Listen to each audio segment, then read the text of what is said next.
Hello, नमस्कार जी। स्वागत है आपका आपके यूट्यूब चैनल एचपीएससी हिस्ट्री की तैयारी में।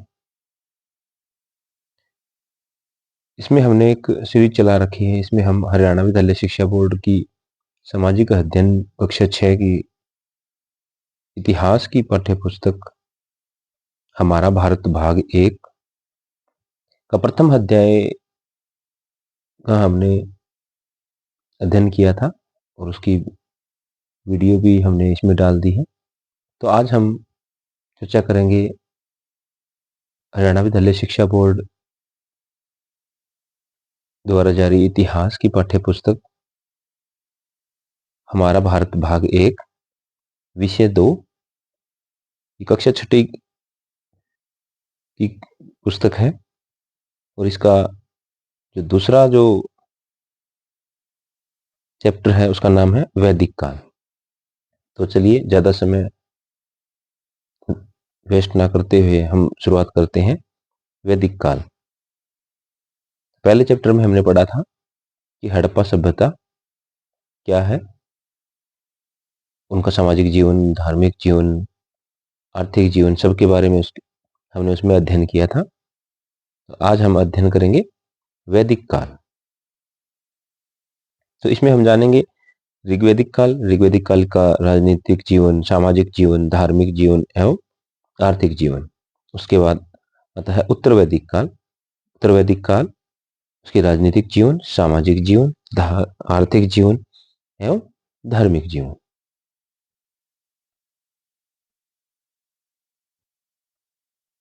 तो भारत के अतीत का अध्ययन करने के लिए वैदिक साहित्य का अधिक महत्व है। इस काल की जानकारी के प्रमुख स्रोत वेद होने के कारण इनको वैदिक काल कहते हैं। तो भारत का एक क्वेश्चन भी बनता है कि भारत के जो अतीत है उसका अध्ययन करने के लिए कौन कौन से संसाधन है। तो इसको हम मुख्यतः 3 भागों में बांटते हैं: पुरातात्विक स्रोत, साहित्यिक स्रोत और विदेशी विवरण। जो विदेशी जो भी यात्री आए थे, पहायान, हर्ष के शासनकाल में, हेनशांग, इत्सिंग जो भी आए, तो उनके जो विवरण है उनसे भी हमें भारत के अतीत के बारे में जानकारी मिलती है। तो वैदिक सभ्यता है, तो भारत का अतीत का अध्ययन करने के लिए वैदिक साहित्य, जो साहित्यिक स्रोत जो है उसमें वैदिक साहित्य है, उनका अत्यधिक महत्व है। और इसकी काल की जानकारी के प्रमुख स्रोत वेद हैं और वेदों के कारण ही इसको वैदिक सभ्यता या वैदिक काल कहते हैं। वैदिक काल को 2 भागों में विभाजित किया जाता है: ऋग्वैदिक काल, उत्तर वैदिक काल। ऋग्वैदिक काल क्या है? ऋग्वेद विश्व की सबसे प्राचीनतम ग्रंथ है। इसमें 10 मंडल और 1028 सूक्त हैं। अगर हम सबसे जो प्राचीन स्रोत है भारतीय इतिहास का, जो साहित्यिक स्रोतों में आता है, तो वो है ऋग्वेद है। वेद 4 है और उसमें सबसे प्राचीन जो वेद है वो है ऋग्वेद, और इसे विश्व का सबसे प्राचीनतम ग्रंथ माना जाता है। इसमें 10 मंडल है और 1028 सूक्त हैं। इसकी रचना गृत्सम, विश्वामित्र, वामदेव, अत्रि, भारद्वाज, वशिष्ठ, काणु व अंगिरा आदि ऋषियों ने सरस्वती व दृश्यवती नदियों के किनारे पर की है। सरस्वती नदी ऋग्वैदिक काल की सबसे पवित्र नदी मानी जाती है। तो 3 पॉइंट्स बने कि सबसे प्राचीन, विश्व का सबसे प्राचीनतम ग्रंथ कौन सा है, तो ऋग्वेद है। ऋग्वेद में कितने मंडल है? ऋग्वेद में 10 मंडल है। और ऋग्वेद में कितने सूक्त हैं? ऋग्वेद में 1028 सूक्त है।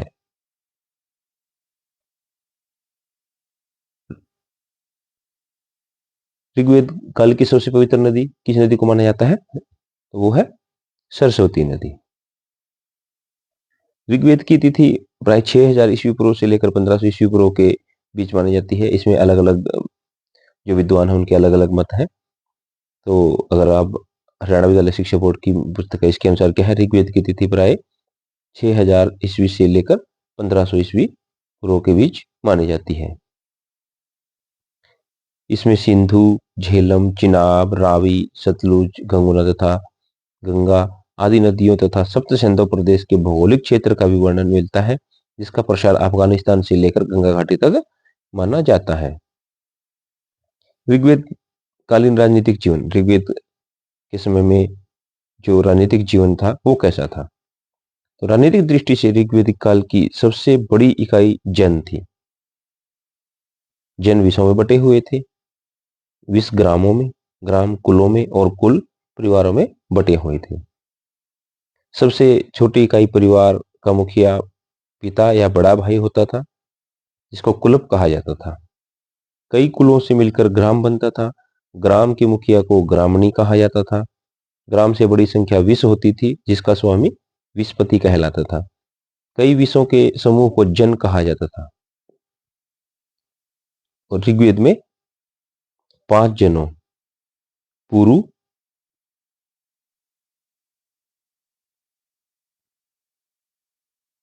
तुर्वश, यदु, अनु और द्रुहु का वर्णन मिलता है। तो ये ऋग्वेद के ये बहुत बार पूछे जाते हैं। ऋग्वेद में 5 वैसे 10 जनों का वर्णन मिलता है, लेकिन 5 जन जो है वो मुख्य बहुत इंपॉर्टेंट है, वो 5 जन है। तो ऋग्वेद में कौन से है? पुरु, यदु, तुर्वश, अनु और द्रुहु का वर्णन मिलता है। पुरु, तुर्वश, यदु, अनु और द्रुहु 5 जनों का मुख्यतः वर्णन मिलता है। तो ये बहुत बार ये पूछा जाता है कि परिवार ऋग्वेदिक काल में परिवार या कुल का जो मुखिया है उसको क्या कहा जाता था? कुलप या गृहपति कहा जाता था। ये एस्टेट में भी बहुत बार क्वेश्चन आया है। परिवार या कुल का जो मुखिया है वो कौन है? कुलप या गृहपति। ग्राम का मुखिया ग्रामणी, विष विषपति, जन जनपति। तो जो एक क्रमवार बना हुआ था कि सबसे ऊपर राजा, राजा के बाद पुरोहित। ये भी क्वेश्चन आया हुआ है कि राजा के बाद जो ऋग्वेदिक काल में राजा के बाद किसका स्थान आता था? तो पुरोहित, विषपति, ग्रामणी, कुलप। ये क्रमवार अलग अलग सदस्यों का जो राजनीतिक जीवन था वो दर्शाया गया है। सबसे पहले राजा, पुरोहित, विषपति, ग्रामणी, कुलप। और ऋग्वेद में जो 5 जन है वो है पुरु, तुर्वश, यदु, अनु और द्रुहु। ये है ऋग्वेद के 5 जन। देश के लिए राष्ट्र का शब्द जो है, राष्ट्र शब्द, देश के लिए राष्ट्र शब्द का प्रयोग किया गया है। जनों के आपसी संघर्ष को दशराज युद्ध कहा गया है, जिसमें राजा सुदास ने 10 राजाओं के संघ को हराया था। दशराज युद्ध बहुत इंपॉर्टेंट है, बहुत ही इंपॉर्टेंट। ये बहुत बार क्वेश्चन नेट नेट में भी पूछा जाता है। ये तो दशराज युद्ध है। तो इसका जो इसमें दशराज युद्ध हुआ, इसमें राजा सुदास जो थे उन्होंने 10 राजाओं के संघ को हराया था। आर्यों की सेना में रथों व पैदल सैनिक होते थे। धनुष बाण मुख्य हथियार थे। बाणों के अग्र भाग धातु निर्मित है और नुकीले होते थे। तलवार व फरसे आदि का भी प्रयोग होता था। युद्ध के भी नियम निर्धारित थे। युद्ध आरंभ करने से पहले शंखनाद करना, ढोल और बिगुल बजाना जरूरी था। निशस्त्र शत्रु पर घायल होने पर तथा युद्ध से भागने पर आक्रमण करना अनुचित कार्य माना जाता था। तो उस समय भी युद्ध के जो नियम थे वो पूरी तरह से लागू थे। जन के अधिपति को राजन कहा जाता था। राजन निरंकुश नहीं थे।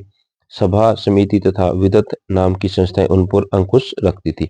उस समय में ये भी बहुत बार पूछा जाता है कि कौन सी 3 जो समितियां थी वो लागू थी? तो सभा, समिति और विदत।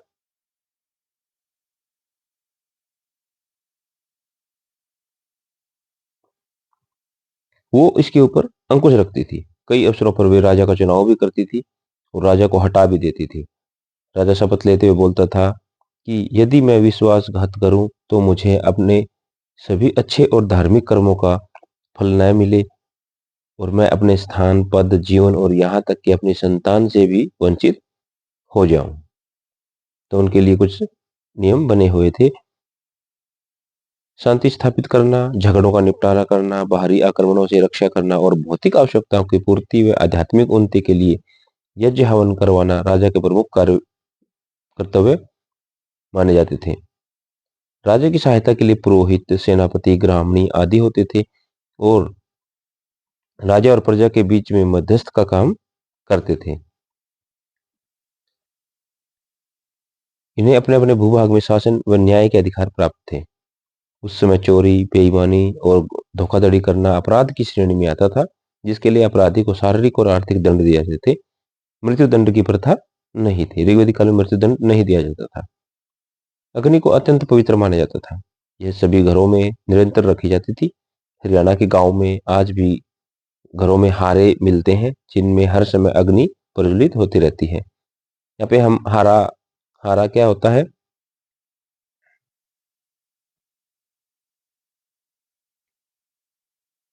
हारा एक मिट्टी से या जैसे जो गोल गोल एक ये बनाया जाता है, जिसमें हम उपले होते हैं, हरियाणा में जिसे गोसे बोलते हैं।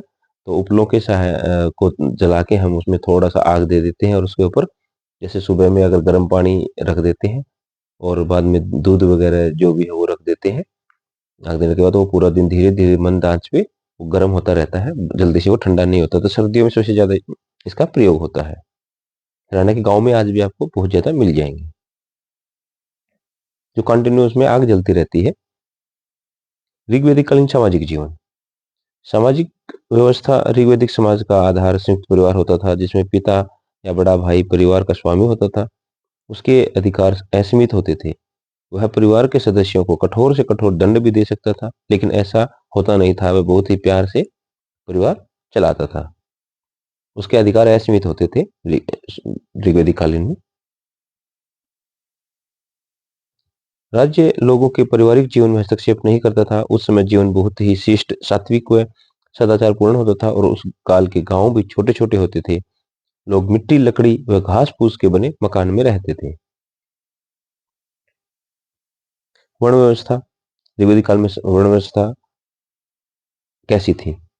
समाज को सुचारू रूप से चलाने के लिए क्रम पर आधारित वर्ण व्यवस्था की स्थापना की गई। वर्णों में कठोरता नहीं थी।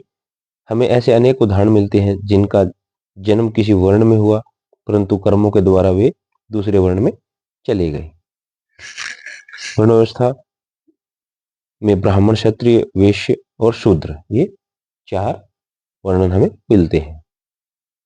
इसका और गहराई से भी हम अध्ययन कर सकते हैं, लेकिन कक्षा 6 के लिए इसमें इतना ही जानना बहुत सही रहेगा। इसके लिए तो अगर हम नेट की और पीजीटी की तैयारी करेंगे तो उसमें बहुत आपको किताबें मिल जाती हैं, उसमें बहुत डिटेल में मिल जाएंगी। इसकी वीडियो हम आगे असिस्टेंट प्रोफेसर के लिए जो वीडियो बनाएंगे तो उसमें पूरी डिटेल्स मिल जाएंगी।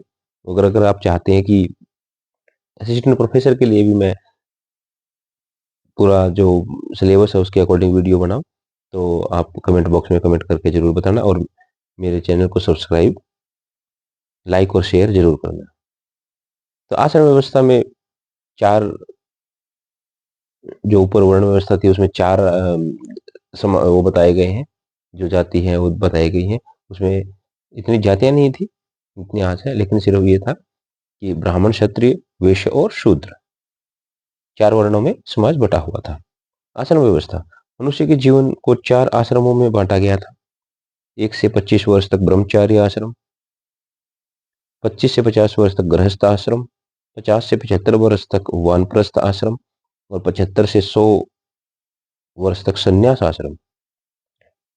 इन अवस्थाओं में ब्रह्मचार्य का पालन करते हुए शिक्षा ग्रहण करना, गृहस्थ जीवन में विवाह करना व धन कमाना, वानप्रस्थ में समाज हित के कार्य करना तथा संन्यास आश्रम में मोक्ष प्राप्ति के लिए प्रयास करना, ये शामिल होता था। मनुष्य के जीवन के धर्म, अर्थ, काम व मोक्ष आदि उद्देश्य भी निर्धारित थे। मनुष्य के जन्म से लेकर मृत्यु तक अनेक संस्कार भी बताए गए।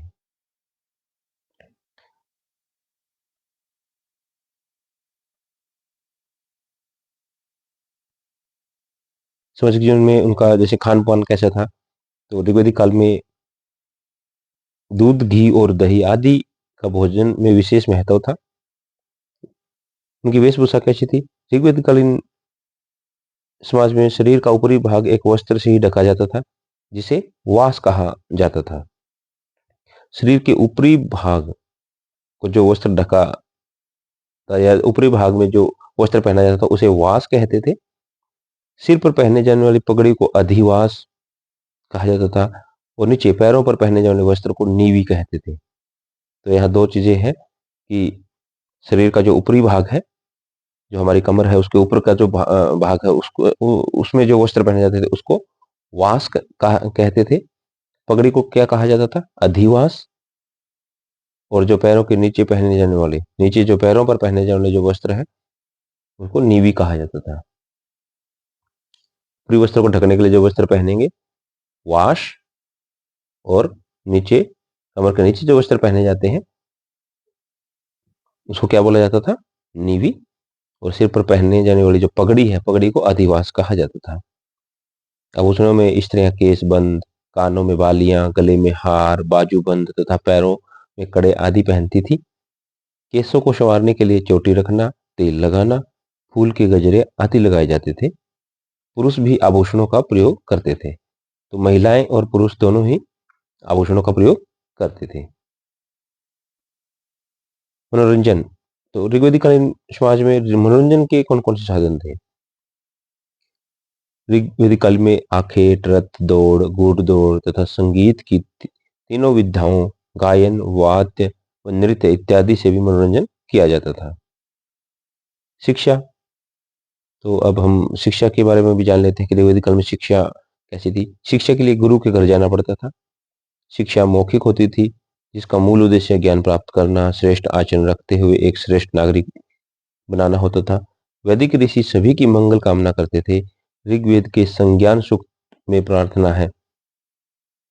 ऋग्वेद का संज्ञान सूक्त है, उसमें एक प्रार्थना की गई है कि हे भगवान, हमें ऐसी बुद्धि दे जिससे हम सब मिलकर रहें, प्रिय बोले, सहृदयी बनकर, मिल बांटकर धन धान्य का उपयोग करें। हमारी प्रवृत्ति राग द्वेष रहित व प्रेम पूर्वक हो। एक अन्य स्थान पर ऋग्वेद में मातृभूमि की सेवा करने का उल्लेख है। ऋग्वेद में अनेक मंत्र मिलते हैं जो राष्ट्र की रक्षा करने के लिए लिखे गए हैं।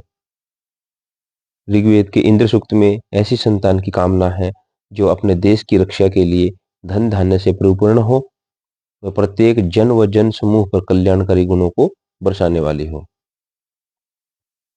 ऋग्वेद काल में स्त्रियों की स्थिति कैसी थी? स्त्रियों की दशा। तो ये तो क्वेश्चन वैसे भी सब्जेक्टिव में बनते हैं कि ऋग्वेद काल में स्त्रियों की समझ या स्त्रियों की स्थिति का वर्णन कीजिए।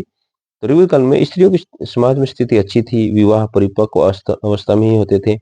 उन्हें भी स्वतंत्रता पूर्वक घूमने फिरने, पढ़ने लिखने व पति को चुनने का अधिकार था। पर्दा प्रथा का प्रचलन नहीं था और स्त्रियों की शिक्षा दीक्षा की समुचित व्यवस्था थी। विवाह को पवित्र और स्थायी संबंध माना जाता था। विवाह के बाद पत्नी जब घर आती थी तो गृह स्वामिनी कहकर उसका स्वागत किया जाता था। कुछ स्त्रियां विवाह नहीं करती थी, जैसे अपाला, विसोवारा, घोषा आदि। ये काफी जो विद्वती भी रही है उस समय में। धार्मिक कार्य स्त्री के बिना पूर्ण नहीं होते थे, उनकी उपस्थिति अनिवार्य होती थी। अगर यज्ञ में पति के साथ पत्नी नहीं है तो वो यज्ञ अधूरा माना जाता था। तो पति को अधिकार नहीं था कि वह यज्ञ में बैठ सके। ऋग्वेदिक कालीन आर्थिक जीवन। सबसे पहले हम यही बॉक्स में जो कुछ चीजें दी गई हैं कि ऋग्वेद में जो हवन वगैरह होते थे तो उनको क्या क्या क्या बोला जाता था। ऋग्वेद के जो मंत्र उच्चारण करता था उसको होत्र बोला जाता था। सामदेव के मंत्र उच्चारण जो करता था उसको उद्गाता बोला जाता था। यजुर्वेद का जो मंत्र उच्चारण करता था उनको अध्र्वयु कहा जाता था और अर्थवेद के का जो मंत्र उच्चारण उसको ब्रह्मा कहा जाता था। ये भी क्वेश्चन बहुत बार बनता है। ऋग्वेद का जो मंत्र उच्चारण उसको क्या बोला जाता था? होत्र, यजुर्वेद अध्र्वयु और शामदेव उद्गाता, अर्थवेद, ब्रह्मा। ये चारों बहुत इंपॉर्टेंट है 1 मार्क क्वेश्चन के लिए। ऋग्वेदिक आर्थिक जीवन, कृषि और पशुपालन। ऋग्वैदिक आर्यों की आय का प्रमुख साधन कृषि और पशुपालन थे। व्यक्तिगत भूमि को उर्वरा तथा श्यामलाती या साझी भूमि को खिल्ले कहते थे। व्यक्तिगत भूमि जो थी या जो उपजाऊ भूमि होती थी उसको उर्वरा कहा जाता था। श्यामलाती या साझी भूमि को खिल्ले कहते थे, जिसे पशुओं को चराने के लिए प्रयोग किया जाता था। उस समय लोग फसलों की जुताई, बुआई, सिंचाई, कटाई को जानते थे। बैलों से चलाने वाले हलों का प्रयोग होता था। वैसे तो सिंचाई का मुख्य साधन वर्षा था, परंतु कुओं से भी सिंचाई का उल्लेख मिलता है। तो सिंचाई के मुख्य साधन वर्षा और कुएं थे। पशुपालन में मुख्य रूप से गाय, बैल, भेड़, बकरी, घोड़ा, कुत्ता आदि पशु पाले जाते थे। पशुपालकों को गोप कहा जाता था। जो पशुपालक थे, पशुपालकों को गोप कहा जाता था। गाय का मुख्य गाय का जो दूध है, गाय का दूध मुख्य आहार होता था। गाय को सबसे पवित्र भी माना जाता था और उसका ही जो दूध है वो प्रयोग किया जाता था। बैलों का प्रयोग हल चलाने व बैलगाड़ी खींचने के काम में लिया जाता था। घोड़ों का रथों व युद्ध क्षेत्रों में प्रयोग किया जाता था। शिकार के लिए कुत्ते काम में लिए जाते थे। जिसके पास जितने ज्यादा पशु होते थे वह उतना ही धनी माना जाता था। तो पशुपालन जो था वो मुख्य व्यवसाय था। आखेट करना भी, आखेट मतलब शिकार करना। खाद्य संग्राहक में देखा होगा आपने, हड़प्पा काल में जो है खाद्य संग्राहक जो है आखेटक व खाद्य संग्राहक, पुरानी जो एनसीईआरटी की बुक है उसमें है। तो आखेट करना भी प्रमुख कार्य था, जो धनुष बाण व जाल फैलाकर किया जाता था। उद्योग, ऋग्वेदिक कालीन उद्योगों का वर्णन। उद्योग एवं शिल्प भी बड़ी मात्रा में प्रचलन में थे। ऋग्वेद में लकड़ी उद्योग, कपड़ा उद्योग, चर्म उद्योग, धातु उद्योग और कुंभकार आदि का उल्लेख मिलता है। लकड़ी को वस्तुओं में विशेषकर रथ, बैलगाड़ी आदि का निर्माण किया जाता था। कपड़ा उद्योग में सूत, रेशम और ऊन के वस्त्र बनाए जाते थे। चमड़े के कोड़े, लगाम, डोरी और थैले आदि बनाए जाते थे। धातु को गलाकर वस्तुएं बनाने के प्रमाण भी मिलते हैं। उस समय में मिट्टी के बर्तन बनाने वाले कुम्हार, बाल काटने वाले नाई, शल्य चिकित्सक, गायक, वादक, नर्तक आदि का भी उल्लेख मिलता है।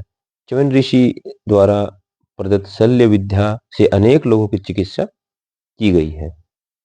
तो प्रमुख उस समय का जो चिकित्सक कौन था? च्यवन ऋषि। तो शल्य विद्या से अनेक रोग उन्होंने ठीक किए हैं। उस काल में व्यापार भी होता था। व्यापारियों को पणी कहा जाता था। पणी एक मुख्य समुदाय था जो जो पूरा व्यापार देखता था और टैक्स वगैरह की जो वसूली करता था। तो उसको व्यापारी जो वर्ग था उसको पणी कहा जाता था। व्यापार जो है जल और स्थल दोनों मार्गों से होता था। व्यापार वस्तु विनिमय से होता था। व्यापार का जो माध्यम था वो क्या था? वस्तु विनिमय था। वस्तु विनिमय का मतलब है कि एक चीज के बदले, जैसे कि अगर कुम्हार मिट्टी के बर्तन बना रहा है तो एक जो बाकी जो लोग हैं, समाज के लोग हैं, जैसे कृषक है, कृषक क्या करेगा? उसको अनाज दे देगा और घड़ा ले लेगा। जो औजार, खेती के औजार बनाने वाले, जो हल बनाने वाले और औजार बनाने वाले हैं, वो भी सिर्फ औजार बनाता था। और कृषक और पशुपालक जो है वो औजार उससे लेंगे, उसके बदले में जो पशुपालक है वो उसको दूध दे देगा। जो कृषक है अनाज होने पैदा करेगा और उसको अनाज दे देगा और बदले में उससे जो औजार है वो खरीद लेगा। तो जो व्यापार का जो साधन क्या था? वस्तु विनिमय था। वस्तु विनिमय का मुख्य साधन गाय होती थी। उस काल में गण, व्रात शब्दों का भी उल्लेख मिलता है, जो संभवतः व्यापारिक संघों के लिए प्रयोग किए जाते थे। ये संभवतः ब्याज का लेन देन भी करते थे, जिनको अच्छा नहीं माना था। ऋग्वेद काल में ब्याज लेना और देना सब बुरी बात मानी गई है। तो इनको लोग थोड़ी सी अच्छा नहीं मानते थे। ऋग्वेदिक कालीन धार्मिक जीवन। ऋग्वेदिक धर्म में बहुदेववाद के दर्शन होते हैं। उस समय के देवता प्राकृतिक शक्तियों के ही प्रतीक थे, इसलिए उस काल के धर्म को प्राकृतिक धर्म कहना ज्यादा उचित लगता है। उस समय के देवी देवताओं का 3 भागों में वर्गीकरण किया गया था। ये सभी अपने अपने वर्ग के प्रमुख देवता हैं। इस काल के देवी देवताओं में कोई छोटा बड़ा नहीं होता था। ऋषि दृगतमस के अनुसार एक एकम सदा विप्रा बहुधा वदंती, अर्थात सत्य एक है और विद्वान उसे अलग अलग बताते हैं। कई देवताओं के वाहनों का भी उल्लेख मिलता है, जैसे सूर्य के अश्व और इंद्र का हाथी। कई देवताओं को वाहन जो है ना वो क्योंकि ऋग्वेद काल में सूर्य के जो सूर्य देवता है उनका वाहन क्या है? अश्व है। और ऋग्वेद कालीन देवता इंद्र का जो किसकी सवारी करते थे? हाथी की।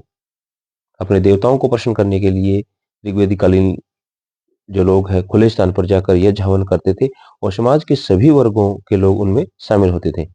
आज भी हरियाणा में वर्षा न होने पर जैसे गांव के लोग इकट्ठे होकर पुण्य करते हैं, ठीक उसी प्रकार ऋग्वेदिक कालीन आर्य भी मिलकर यज्ञ हवन किया करते थे।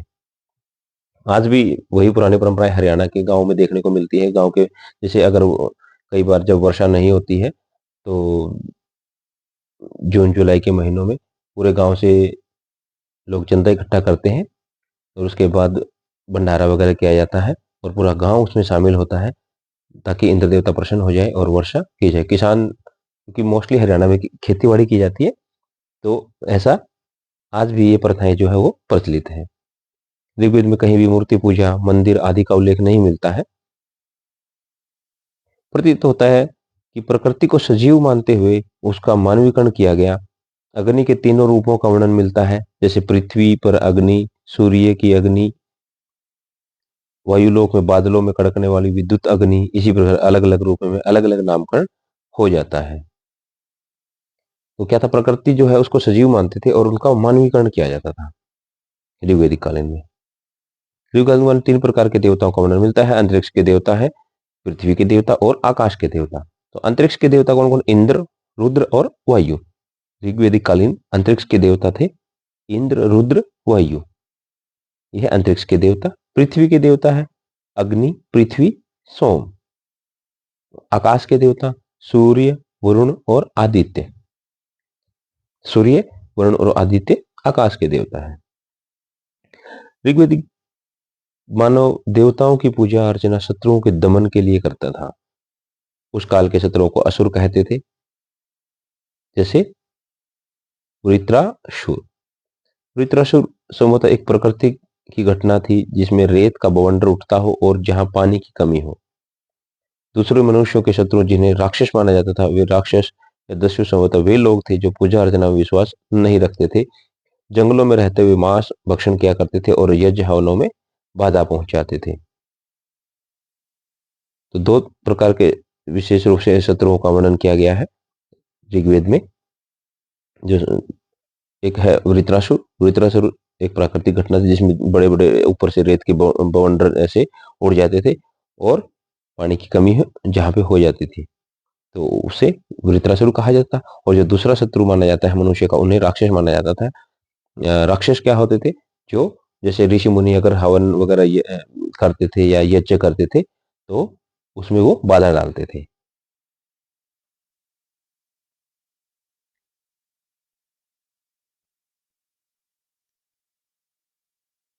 जैसा कि पहले लिखा जा चुका है, यज्ञ हवन करने वाले, ऋचाओं को बनाने वाले ऋषि मुनि होते थे जो सभी वर्णों से होते थे।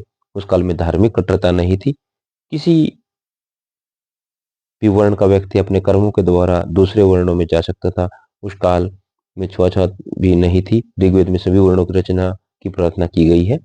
ऋग्वेद में पुनर्जन्म व कर्मवाद में विश्वास भी झलकता है।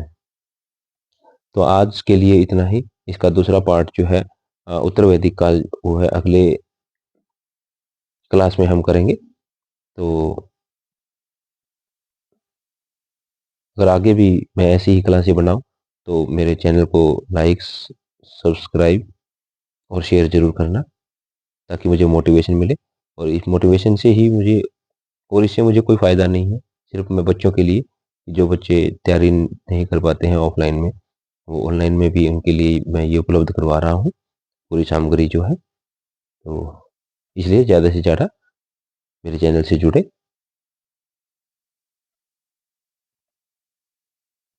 धन्यवाद।